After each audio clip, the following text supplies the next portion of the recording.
I encourage you guys to buckle down for the storm that's coming.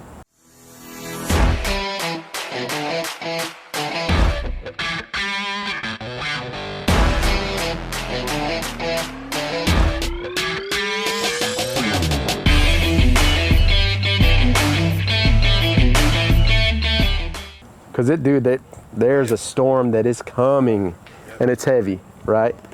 There's a reason. So in the past, right, we're trained as wholesalers that we got to go find these super distressed properties to buy them at 70% of a discount or less, right?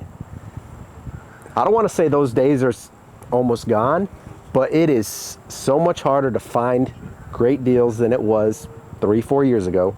Right? Lots of competition, lots of wholesalers. Lots of competition. And then you just put COVID on top of that, government shutdown, and then everything that's transpired this past year with the government printing a ton of money, right? Free stimulus handouts. I heard a number that like 40% of all US dollars in circulation were printed last year alone, right? So we all know we're coming into like a inflationary scenario where the value of a dollar is going to be much less than it ever has been, right? So we're starting to see these big institutional players, right, that in some cases, are paying 100% value for an asset, right? They're buying a wholesale deal for 100% ARV, in some cases more, right? Yep.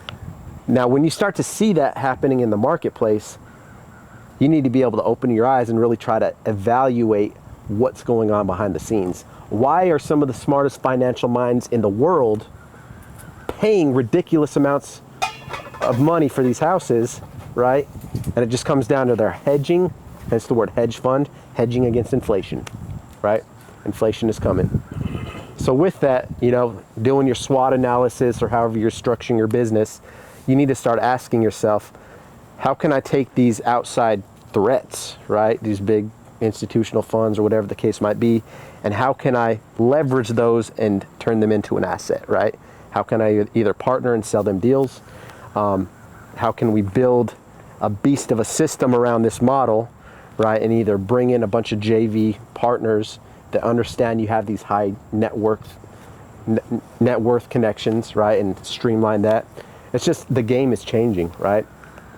So learning to work your pivot, right? Going back to sports, like the time is now to pivot and just start thinking. Yeah, because dude, the market could change any freaking minute. And I'll tell you, dude, yeah,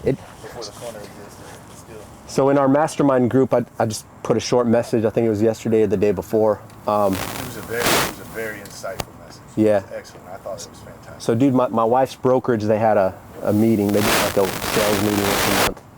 And dude, the broker started crying in the middle of the meeting, right? Because he's worked his tail off to like build this brokerage, this organization to where it was. And he's just like, guys, you guys got to hunker down. He's like, we might have a 2 to 4 year window here, right? Where we're already starting to see these flat fee brokerages come into the market, right? So across the country, like standard listing commissions are 4 to 5%, right? Where traditionally it's always been 6. So we're already seeing that undercut starting, right? And then to layer on top of that, you got these iBuyers in any major metropolitan market or even tertiary linear markets across the country, where all of a sudden Zillow's buying houses, Open Doors partnered with Realtor.com. You guys go on Realtor.com in the large metros. Hey, get your Open Door offer, OfferPad. Dude, these big behemoth buyers, right, with buku unlimited capital are cleaning house. So where I see that going in the next 10 years or so at the rate that these funds are buying houses, majority of middle income housing is going to be mostly corporate owned. So for like a middle class American family to be able to afford a house in the future, it's going to be so much more difficult than it ever has, right? It's just changing. It's a consolidation of wealth, right?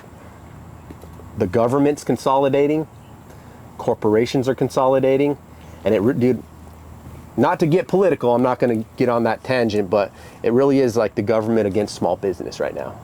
And Biden specifically oh, bro. Partner with Open Door. Yeah. Got some Did you hear that? You've heard that too. Absolutely. I was gonna. Yeah. Dude, so the Biden administration is affiliated with some of these huge institutional buyers, bro.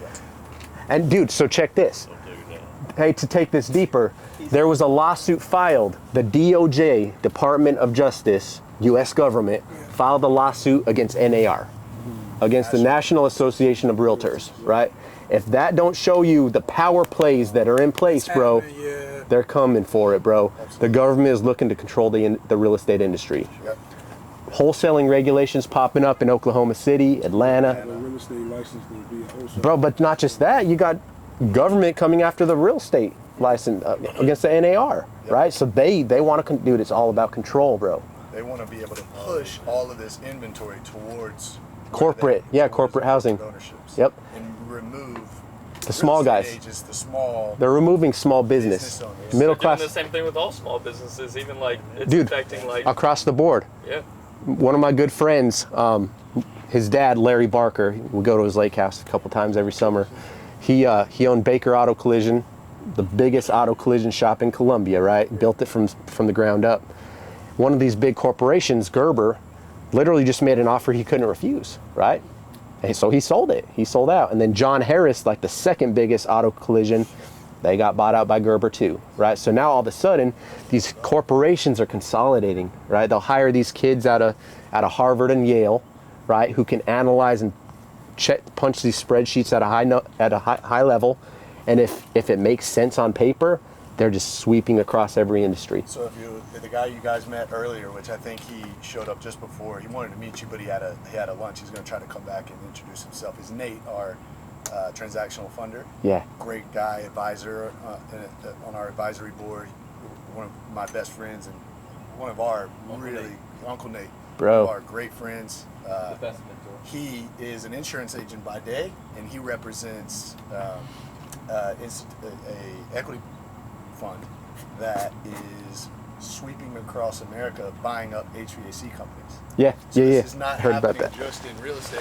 Every It's industry. happening across all small business industries, where these institutional buyers are creating funds, and they're going out and they're offering incredible offers to these small business owners. Yep. Who have larger businesses, larger Larger small books to and medium, clientele and stuff. small to medium, and sometimes large companies, and coming in and offering a sale. Because they know that they can offer it today. They don't care if they're overpaying. If you can stabilize that asset or that business for the next 2 years, once inflation fully hits, Yep. you're golden. So they see where these real estate investment funds are going and the sizable portfolios that they're purchasing, and they're trying to arbitrage against an industry that will be serving those funds: HVAC, electrical, Trucking. plumbing, trucking, and they're trying to be anticipatory and offensive, and be able to control a market that will have to serve that market. Yeah. So you can see it across all industries right now. If that stuff don't scare the crap out of you guys, you need to wake up. You're not thinking about it enough. Yeah. You're not thinking about it enough, or you're choosing to stay uneducated. Yep. You're choosing not to look at the reality. It goes deep, man. Like that stuff scares me to death, right? And just looking at that, like, so right now we're inciting a couple of emotions. There's a little bit of fear. I'm feeling a little bit of fear. I'm feeling a lot of urgency, Yes. right? And so for a guy who specifically, you're talented at thinking about those futures, right? This is just future-based modeling. Yeah. How long would you anticipate we truly have within this current opportunity of providing to these funds? Would you say we've got 8 months? Not that anybody knows, and it's all pontification. Yeah. It's hard to say. It's all speculation. I would say anywhere between, I want to say 2 to 4 year window. Yep. I think we got 2 to 4 years. I would say 24 months is strong. I would even say 12 to 18. More Yeah, conservative. I could see it turning quicker. How many trillion were injected into? How many trillions of dollars were injected into? I think it's 4 trillion. Maybe it was 7. I'm not a numbers guy as Grant crazy as Cardone it says. yesterday. I'm going to say 7. It could be 4, but essentially $7 trillion was injected into the economy. Yeah. And I would say that 7 trillion will flow sort of naturally across 18 to 24 months Yeah. until there has to be some sort of shift in Yep. that inflationary period. Anyways, that's all pontification, but we got a window, so to speak. Work your window. in that Work your window. I would say is a great opportunity. We positioned ourselves well as deal finders in the wholesale market to make enough money and provide enough value to then be able to get to the next step in whatever it is Yeah. that we want to do, right? We all have different ventures. You know, Blaine has got insurance goals. He's also starting it's not a restaurant. What would you call? Food cart. It's a food cart. So Blaine by night works at a bar, and he's able to see patterns really well, and he sees a lot of opportunity to serve a market of individuals that leave the bar and need food.